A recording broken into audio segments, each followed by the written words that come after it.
Welcome to the Global News Podcast from the BBC. I'm Ankur Desai, and on this episode, I'm joined by Sebastian Usher, our Middle East analyst in Jerusalem. And today, we're talking about tensions in the US-Israel alliance as Washington tries to preserve its ceasefire with Iran. Because Sebastian, Donald Trump, well, he appears to be growing frustrated with Benjamin Netanyahu over Israel's continuing conflicts in the Middle East. So relations seem very tense at the moment between the two leaders. Yeah, I mean, they've been tense for quite some time now. There have been times previous to this conflict. I mean, if you go back to last year, the 12-day war that Israel carried out about Iran, there was a moment when essentially President Trump used four-letter words about not just Iran, but about Israel, saying, essentially to knock their heads together. We then saw a phone call that happened a week ago now, which is after the Israeli Prime Minister Benjamin Netanyahu said that he was giving the green light for the Israeli military to hit the southern suburbs of Beirut. Now, under a ceasefire that was in place in Lebanon, that was off limits, just as for Hezbollah it was off limits to fire to northern Israel. So that threatened a big escalation in that war. And in threatening that escalation, it also put in jeopardy whatever process has been underway to try and get a deal between the US and Iran to end the conflict. So President Trump wasn't happy about that. So he had this call, we've heard from various sources, that he used some very, very strong language. Despite that, though, on Saturday, Israel did strike the southern suburbs of Beirut. And that then meant that Iran, which had threatened to retaliate, did. So we were in a new, and I think the most dangerous flare-up there's been since the ceasefire between the US, Israel and Iran started back in April. So, I mean, this is really a case of very divergent issues and interests between the two leaders at the moment. And Sebastian, to what degree can Israel's actions jeopardize any form of a ceasefire and I think crucially a longer-term deal? I think it's something that it's another card that Iran is playing. It's said from early on that the two conflicts, Israel's conflict with Hezbollah in Lebanon and the bigger conflict between Israel, the US and Iran, should not be separated. It's only though, I think in the last week or so, that Iran has really made that an absolute key red line, that it's inextricably linked. So that is why whatever Israel does now in Lebanon has a potential effect on the wider conflict and the efforts, again, such as they are, to resolve that. I mean, we had right at the start of the ceasefire, if people remember, of the ceasefire between the US, Israel and Iran, we had Israel within a few hours of that launching a massive series of strikes across Lebanon, very deadly strikes. And that immediately drew a reaction from Iran, saying that this is putting the ceasefire, which had only just started, in jeopardy. And again, the US, President Trump, Washington stepped in to tell the Israeli government, to tell in person Mr. Netanyahu, this has to stop, to curb the intensity of its attacks, which did happen.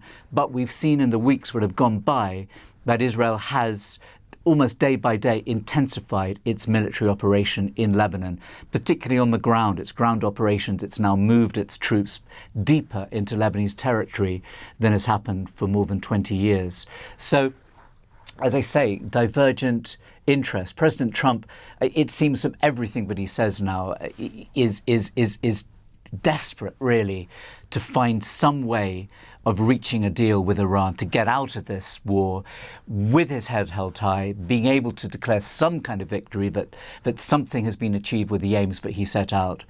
While Israel and the current government and the Prime Minister, Mr. Netanyahu, still want to pursue what they feel is a vital offensive against Hezbollah in Lebanon, to try and eliminate Hezbollah. And just briefly, there is a domestic impetus now as well for the Israeli Prime Minister. Elections are going to take place within the next 2 or 3 months. And he's in a kind of vice. On one side, as I've been saying, and you've been saying, you've got President Trump telling him, calm down, curb this. This is going to topple the whole thing. You can't go at it in Lebanon against Hezbollah the way that you've been doing. It endangers, the whole process that's underway. Inside Israel, as you can imagine, Mr. Netanyahu's political opponents are using this against him to say, you promised the Israeli people this time, there have been many times before against Hezbollah, but this time they would be eliminated, their threat would be eliminated. This time, Iran, its threat would be eliminated, it would be done. And it hasn't happened. So how can you have a ceasefire now? How can you have a ceasefire in Iran? How can you have a ceasefire in Lebanon? You haven't finished the job. So he's getting this pressure from both sides, domestically, keep going, and from the US, which is really the only voice that matters internationally at the moment, to the Israeli government, stop. What sort of leverage does Donald Trump have, therefore, to try and force Benjamin Netanyahu and Israel into a ceasefire? Would he be willing to ever withhold arms or intelligence, for example? That's a big step. Potentially, when that step has looked like it might be taken, not just by President Trump, but by previous US presidents, it normally hasn't been, or it was for a very short period of time, that some arms supplies were stopped. President Biden did that briefly. President Trump has from time to time threatened that, but there's no real sense that would happen. But it's really this essential partnership that Israel has from its perspective with the US that could be broken.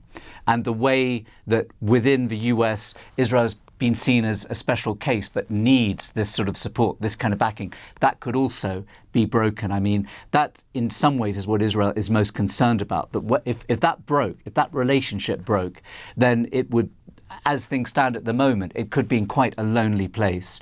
So I think that's what any prime minister in Israel at the moment, Mr. Netanyahu in particular, would be concerned about. And that's where President Trump has the clout that he has. I don't think he is threatening to Mr. Netanyahu, we're going to take this, we're going to take that. It's more, you are going to be treated like just any other country. And I think with Iran, President Trump doesn't have any particular clout except the military threat that is there. But of course, if President Trump did want to unleash a major military offensive against Iran, he could. And of course, although Iran has withstood it, the leadership has withstood it, each time that would happen, it would break it down more and more. So, the Iranian leadership doesn't want to bring that on to any greater extent, if possible. So it's in their interests to have this brinkmanship, to have, these exchanges. And remember, there have been flare-ups between the US and Iran as well, but without going further than that. Well, Donald Trump, he's been quite strong, hasn't he, in saying that he calls the shots and Mr. Netanyahu will have to accept whatever deal he makes with Iran. But that is also crucial domestically for President Trump, with midterms on the horizons as well. So there is a lot to unpick there. Yes, I don't think he's caught in quite as vicious a vice that the Israeli Prime Minister is now. A major difference between the two, although at certain times President Trump has made out that he has essentially been after Iran for many, many years, like Mr. Netanyahu, but he hasn't made it the absolute core of what his message is, not just within Israel, but to the world, as the Israeli Prime Minister has. So he can, in a sense, maybe finesse his way out of this by, being able to present some kind of gain from this to the American people and extricate the US from what does increasingly seem, politically, a quagmire for him. I do think that Mr. Netanyahu, having looked at certain points as if he was the one calling the shots, he was the one who was gaining from this most. I think that position has somewhat changed now. But using that phrase, calling the shots, the fact that President Trump was saying that just a few hours ago, but yet Israel went ahead and carried out these strikes in Iran, that also, can make President Trump look weak. I think when Iran carried out those strikes, there was no way that Israel was not going to carry out some form of retaliation. The key, obviously, was it going to be a calibrated response to ensure that it didn't lead to days, maybe weeks, even another month of conflict. And clearly what President Trump, what Washington was trying to persuade him, and it seems maybe successfully, to, fire back. Iran has fired back today.